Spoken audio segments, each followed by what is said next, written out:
Bueno, continuando con el desarrollo del ejemplo, vamos a encontrar la desviación estándar, ¿cierto? Una medida de dispersión y el coeficiente de variación.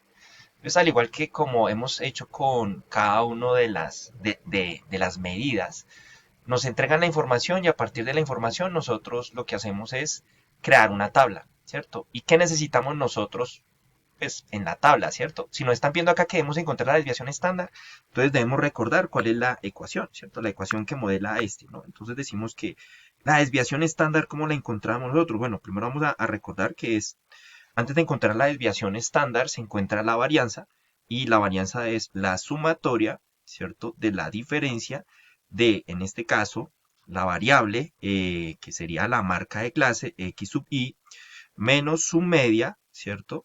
Elevada al cuadrado multiplicada por la frecuencia absoluta, todo esto dividido, ¿cierto? Dividido entre n-1, n-1, que recordemos que hace parte o referencia a una muestra. Ahora, ¿yo cómo encuentro la desviación estándar? Ah, sí, la desviación estándar es la raíz cuadrada de la varianza. Y el coeficiente de variación es la desviación estándar sobre su media multiplicada por 100. Y recordemos que el coeficiente de variación se entrega siempre en porcentaje. Muy bien, entonces ya teniendo en cuenta eso, pues ya nosotros sabemos qué necesitamos acá. Entonces recordemos que en el ejercicio donde estuvimos nosotros encontrando la media, ¿cierto? Para este ejercicio nosotros ya teníamos el valor de la media. Digamos que nosotros lo que hacíamos era que, recordemos que la media que nosotros aquí teníamos, que es, la media es igual a 1851, ¿sí? Y que la marca de clase, que es ese punto medio, es el valor que corresponde a, aquí voy a borrar, a x sub i, ¿cierto? Que es el valor que yo voy a necesitar para encontrar la diferencia que ustedes ven acá. Es lo que yo voy a necesitar ahí, ¿sí? Esta. Entonces, bien, yo como encuentro, como lo hacíamos nosotros para encontrar la desviación estándar de datos de variable cuantitativa discreta, ¿cierto? Entonces lo que hacíamos era primero plantear la columna donde se hacía la diferencia. Entonces acá, entonces x sub i menos su media, ¿cierto? Y empezábamos a hacer las diferencias. Entonces aquí lo que hacíamos nosotros era la resta. Ah, listo. Entonces yo tomo el valor de 400, entonces llamo mi calculadora. Entonces aquí llamo mi calculadora y yo digo, bueno, hagamos esa resta. Entonces acá, de acuerdo a cómo se enuncia acá en el enunciado de la columna, entonces tomo ese punto medio que es 400 y le resto la media. Entonces vamos a quitarle la media que es 1851. Perdón, aquí se me fue uno de más. 1851 y aquí le decimos igual. Entonces aquí me está diciendo que esto es menos 1400, aquí vamos a colocar 1451. Y bueno, vamos a hacer esas operaciones para cada una de estas. Entonces 800 entre 1851, 1200 entre 1851, entre no, sino menos 800 menos 1851, 1200 menos 1851, y así con cada uno de estos datos y los vamos colocando acá. Entonces ya estoy con ustedes. Bueno, después de haber hecho las operaciones en nuestra calculadora, entonces ya llenamos esta columna. Ahora, ¿qué hacemos nosotros? Aquí nos está diciendo de acuerdo a la fórmula, ahora ese resultado elévelo al cuadrado. Entonces acá lo que vamos a hacer nosotros es que colocamos x sub i menos la media elevada al cuadrado. Entonces lo que vamos a hacer nosotros es que vamos a colocar menos, aquí yo abro un paréntesis, ¿cierto? Para que ustedes estén seguros. Recuerde que debo incluir ese signo negativo, porque todo número negativo elevado a una potencia par nos va a dar siempre positivo. Entonces eso hay que pues hacerlo, pero sin embargo yo lo hago para que ustedes tengan claridad frente a esto, ¿sí? Entonces aquí yo escribo 1451, ¿cierto? Cierro paréntesis. Aquí esta tecla me indica que es potencia, bueno, acá elevado al cuadrado, que yo pongo cuadrado, pues aquí yo pongo cuadrado y esto es igual. Entonces, ojo con los resultados. Entonces, acá me está dando un valor entero. Ojo, recuerden que después del punto es decimal. Entonces, aquí esto es 2.105.401. Entonces, ese valor es el que yo debo colocar acá. Entonces, yo escribo aquí 2.105.451 y voy a repetir ese proceso con cada uno de los datos que ustedes ven aquí. Y pues ustedes ya saben que va a ser un valor positivo. Entonces, ya estoy con ustedes. Bueno, después de haber hecho las operaciones, entonces aquí vemos los resultados. Pero miren que no hemos terminado de establecer como tal la ruta para poder encontrar el valor del numerador. Nos hace falta realizar otra operación, nos falta multiplicar. Entonces, multiplicar estos valores que tenemos nosotros y que están elevados al cuadrado, multiplicarlo por su frecuencia absoluta. Entonces lo que hacemos aquí es que abrimos otra columna, ¿cierto? En donde enunciamos ese producto. Entonces x sub i menos su media elevada al cuadrado multiplicado por la frecuencia absoluta.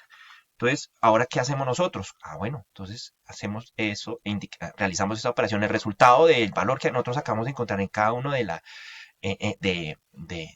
los intervalos, ¿cierto? De haber hecho esta ecuación, lo multiplicamos por la frecuencia, o sea, es 8 multiplicado por 2.105.451. Entonces yo coloco aquí 8 multiplicado por 2 millones, ¿sí? Claro que pues está al revés, entonces podemos colocar igual el orden de los factores, no altera el resultado, 2.105.000, ¿cierto? 451 multiplicado por 8, ¿cierto? Entonces acá nos va a dar 16 millones, entonces, que son valores bastante altos, entonces por eso nosotros debemos tener mucho cuidado. 16 millones 843.608. Y ese mismo proceso lo vamos a repetir. Entonces aquí yo lo que voy a hacer es que voy a llenar ya los espacios después de haber hecho este ejercicio, encontrando acá esos valores. Entonces, una vez yo ya tenga todos estos valores, ahí sí yo debo hacer la sumatoria de todos esos valores. Entonces ya estoy con ustedes. Muy bien, entonces ahora lo que hacemos nosotros después de esto es que vamos a realizar la sumatoria, ¿sí? Porque aquí miren que en el numerador ahora sí me están diciendo realice esa sumatoria. Entonces vamos a realizar esa sumatoria. Entonces acá tenemos esa sumatoria. Ustedes deben ingresar bien. Y al hacer esa sumatoria, yo quiero que ustedes realicen esa verificación y que todo les coincida y que sea como se les está explicando. Pero ustedes tienen que hacer este mismo ejercicio, ¿cierto? Entonces aquí al hacer esa sumatoria nos debe dar 76.169.780. Quiere decir que ya encontré el valor que está en el numerador. Ya tengo este valor. Entonces recuerden que lo que primero vamos a hacer, bueno, aquí voy a poner otro color para que ustedes tengan pues mejor visual. Entonces acá tenemos que la varianza es igual.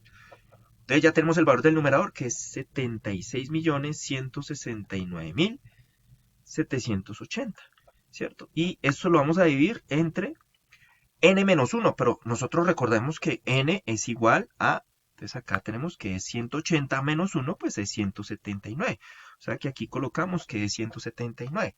Entonces aquí lo que vamos a hacer es que vamos a encontrar el valor de la varianza. Entonces dividimos 76.169.780 en nuestras calculadoras y eso nos va a dar a nosotros 425.000, entonces nos va a dar 425.529.49.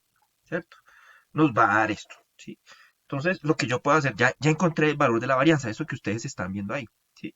Entonces, yo puedo colocarlo, si ustedes lo desean, lo puedo aproximar al valor entero como lo hemos hecho. Entonces, aquí es 425.529, ¿sí? Porque pues está por debajo, lo podemos dejar así tal cual. Y ahora lo que vamos a hacer es que vamos a encontrar la desviación estándar. Entonces, ¿la desviación estándar qué es? Entonces, la desviación estándar es la raíz de la varianza. Entonces, planteo eso en mi calculadora. Entonces, ¿eso qué es? Entonces vamos a hacerlo.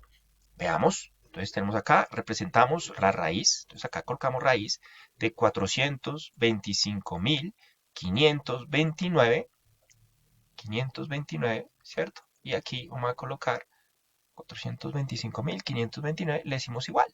Entonces acá nos están diciendo que corresponde a 652. Ojo, recuerden, punto me indica decimal. Entonces, la desviación es igual a 652, ¿cierto?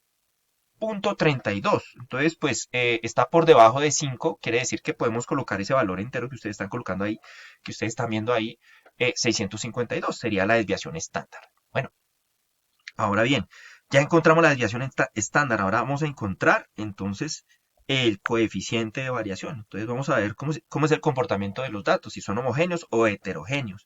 Coeficiente, entonces tenemos por acá que la desviación estándar es 652 dividido entre su media, y la media recordemos que es 1851 y esto debe estar multiplicado por 100.